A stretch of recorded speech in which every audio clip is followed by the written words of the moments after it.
Welcome to Cookin' with Sal and Pat, July issue. It's Sal's favorite month. It's also Sal's birthday month, so we're big eaters in the month of July around my house. Today we have three beautiful choices for your barbecue recipes.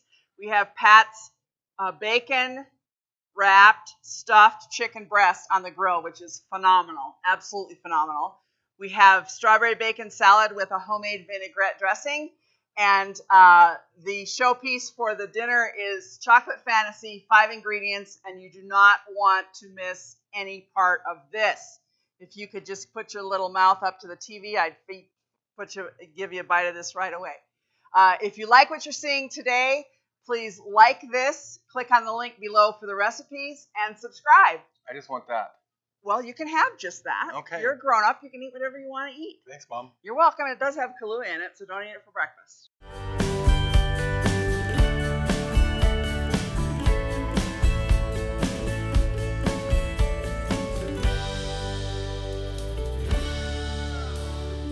So for this July episode, we're doing Pat's Bacon Wrapped Stuffed Chicken. It's a perfect barbecue entree, whether it's July or September or whenever you want to barbecue in Wyoming. It's perfect. So Pat, take it away and show us how to make this delicious dish.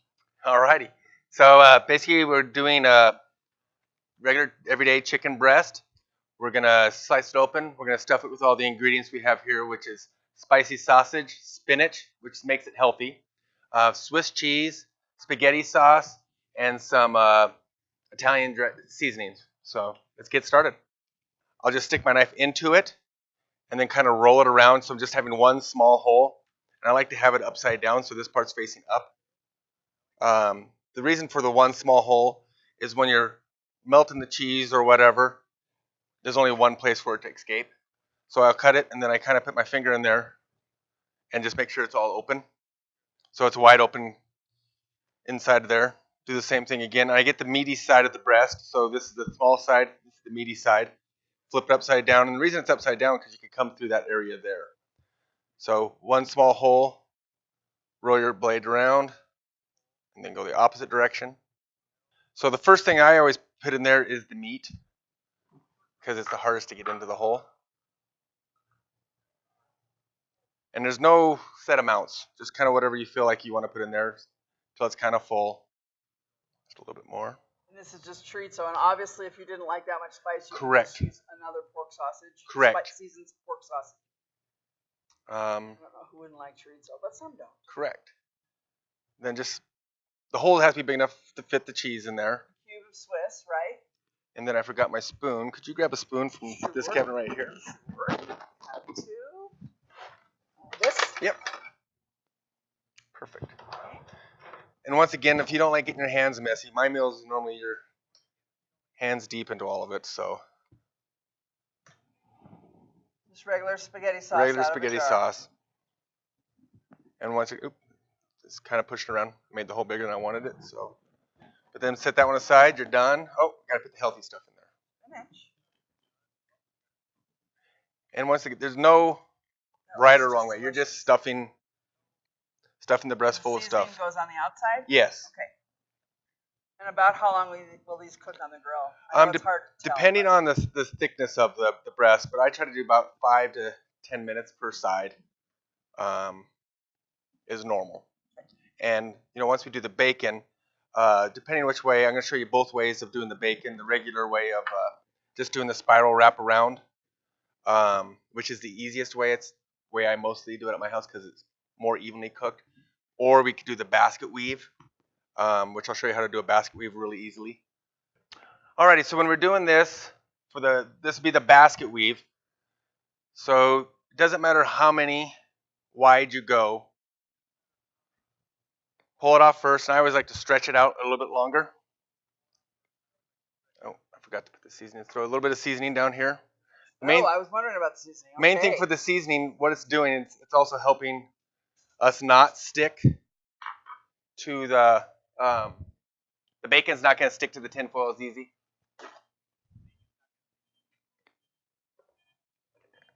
Just a little bit of olive oil from Mary. All right, so we'll just lay these across here.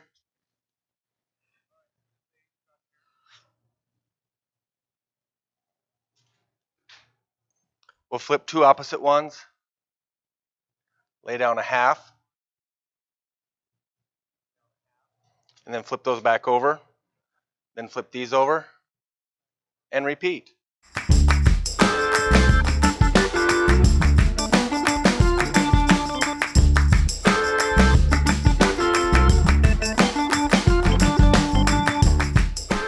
And then we just grab our chicken. I place it just normal like that. This facing up. And then just wrap this around. And then wrap this side around.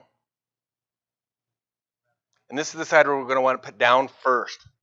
To adhere it. So since we have it that way, and the top of it looks like so. Great. Now the other way to do it is the way I prefer a little bit better, just because, I mean, I love bacon, but it gets a little thick bacon on there. So this should take about 3 strips, maybe 4. Hold it.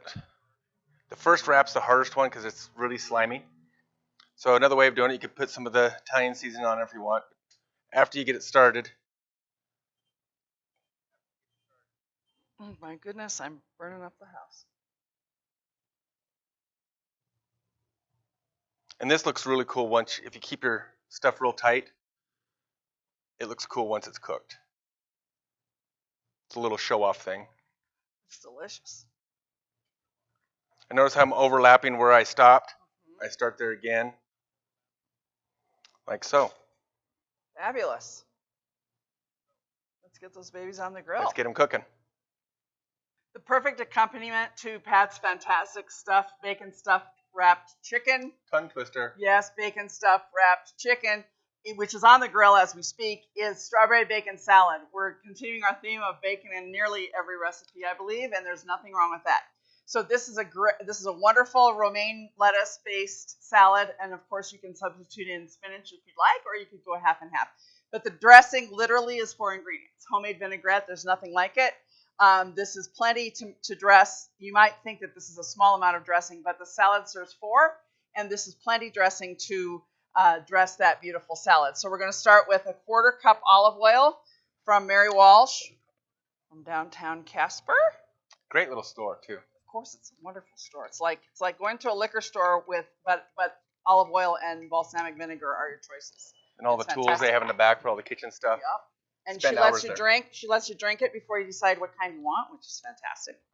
So in the mixing bowl there, we have a 1/4 cup olive oil, 2 tablespoons balsamic, also from Mary Walsh. You can get any flavor you would like. This is just kind of your regular balsamic, which I adore. It's so sweet. It's like eating dessert on your salad. Whoops, there you go.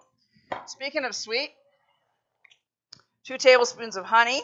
Normally I just spin my finger in there and I get it pretty sweet. Right. Sure you do, Pat. 2 tablespoons of honey, and now I'm going to make as big a mess as you did doing the chicken. And Mr. Honey Bear takes his sweet time. 2 tablespoons of honey, and Dijon mustard gives it a little kick. And this is really a spectacular dressing. Of course, you can use it on other things other than romaine or spinach. It would be great on chicken, actually. Not that I want to compete with your recipe. You're still dripping honey everywhere. I know that. Insofar as it's landed in the cup. And then you're going to clean it up. Yeah, I'll take care of that. That's what I'm here for. I'm trying to read, and I'm not doing a very good job. 1 teaspoon. Whoa, there we go. Kind of messy. 1 teaspoon Dijon mustard. And then this recipe, literally, I'm trying to put those in there. You're doing a good job. You'll see now. Got to lick the honey. Just whisk that baby around. Get the emulsion going on. The what going on? Emulsion. Emulsion. You have a lot of big words. I'm sorry. I like words.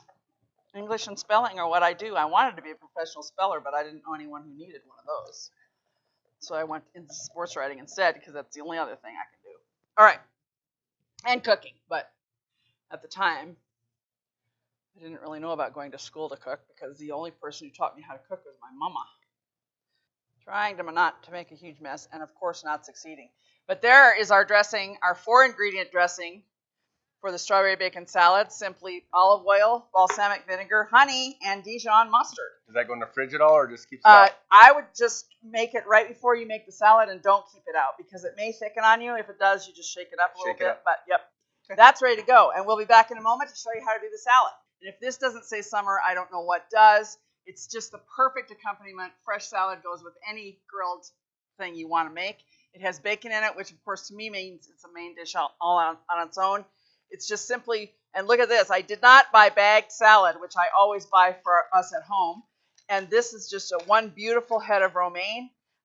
It says 8 cups, and surprisingly, one gorgeous head of romaine at the grocery store is exactly 8 cups.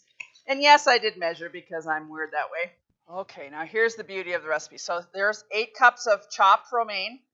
Then we have 1 pound of beautiful fresh sliced strawberries. These are just absolutely gorgeous. You need to set the strawberries out for any time before you put them in there, or does that matter? I like to a little bit, right. I think that they definitely get more flavorful if they're more room temperature than icy cold. Yep.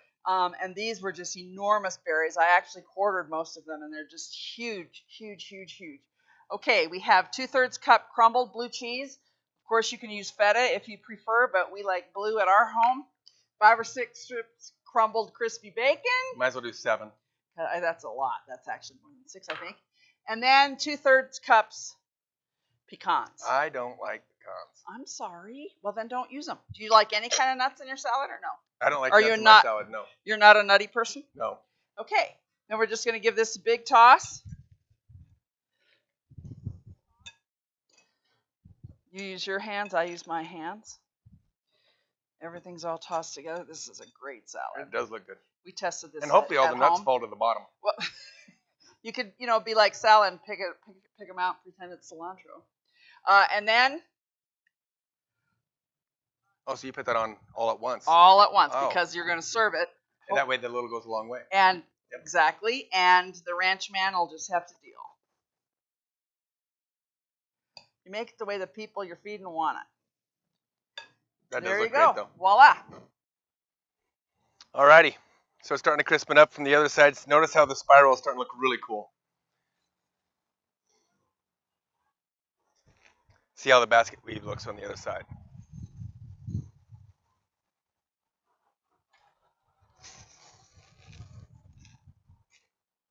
See what I mean, though? There's just a lot of bacon there, so sometimes we won't be eating that bacon because it's just not 100% cooked. But the spirals turned out pretty darn good. This must be the cold side of the barbecue. So let's kind of move stuff over. There we go. So the perfect summer dessert for a barbecue or a celebration, but it's not what I would call your everyday 2 Oreos and a glass of milk dessert because you would weigh 900 pounds if you ate this every day. This is called Chocolate Fantasy. Actually, it's one of very few recipes that I actually invented myself. Okay. I'm pretty much a recipe cook because I learned from my mom, and she was pretty much a recipe cook. This, honestly, I just made up in my head, and it's fantastic. It looks good already. You may be familiar with English trifles, which are traditionally pound cake, jam, and fruit and cream. Okay. Layered in a beautiful bowl. These bowls are not very expensive, and I would encourage anyone who ever entertains for any reason to buy one of these bowls because presentation is everything with 100%. this dessert. This is 5 ingredients. It's fantastic for barbecues. If you're in a club, wine club, book club, Bible club. What if I'm going to just go clubbing? If you want to go clubbing, at golf club, whatever club you're in, they will be wowed by this dessert. Chocolate Fantasy, here we go, 5 ingredients. Brownies, your regulation generic boxed brownie mix. My mom's brownies. Made exactly like the recipe dictates, with 3/4 of a cup pecans added. If you don't like pecans, don't put them in. You can put peanuts in there. You could, or you could put no nuts, but that's what the recipe says. Then, the magic of this is, when these brownies come out of the oven, baked, you're going to take your magic bottle of Kahlua. Make sure you have enough, because there's never enough in my magic bottle of Kahlua. Is that why we don't have any here, because you drank it all? I didn't trust you boys. So, 3/4 of a cup of Kahlua goes poured over the hot brownies. Okay. And like magic, It absorbs, as you can see. Just like my liver. Thus, like this is a pudding cake. And purists might say, forget the rest of that stuff, I'll just eat this. But that's not what I want to show with my recipe. So this is brownies with Kahlua added over the top when they're hot from the oven. So we're going to layer one layer of brownie. And this is not going to cut into pretty squares because it has the Kahlua in it. So it's very, very much more like pudding cake, the consistency of pudding cake. We're just going to layer that all around the bottom. This is 2 large packages. Jell-O pudding comes in large and small packages, as you know. This is 2 large packages of chocolate instant. And if you read the package directions for 2 large packages, you would use 6 cups of whole milk. We are using 4.5 cups to make it even thicker and more rich. I'm guessing you pre-measured it knowing you, right? I did. Yes. And then put it back in the container. Put it back in the container. So 4.5 cups of milk, just like that, and whole milk, because, you know, this is not a diet recipe, so we're not using diet. Well, are we putting any bacon in it, though? No, this dessert does not include bacon. Half the pudding goes right over that brownie layer of deliciousness. And if it's been a while since you've made Jell-O pudding, which every mama in the world, I think, has made Jell-O pudding, it does set up really, really quickly. So this is already, even not for the magic of TV, it's the way you want it. These are chopped in half Rolos, which are delicious caramel-filled chocolate little nuggets. Right. There are a few missing. Of course, you can use peanut butter cups for this, and I have used peanut butter cups in this recipe. But since I just used 6 dozen peanut butter cups, making 6 dozen graduation hats for graduation gifts, That'd be 72 total. I'm a little peanut butter cup. It took me almost 4 hours to do 6 dozen. But the kids were very appreciative, and their moms were super appreciative. When you're layering these Rolos, you're going to want to leave a few for the cute garnish on the top, so it looks really I thought you were going to say for me. Well, you've already had your few. So the Rolos go next, followed by the Cool Whip. Or if you want, you can put that in a glass jar and act like you did it yourself, right? Exactly. Oh, look at this. It's especially airy today. So there's half of your Cool Whip. And then we're going to repeat the layers.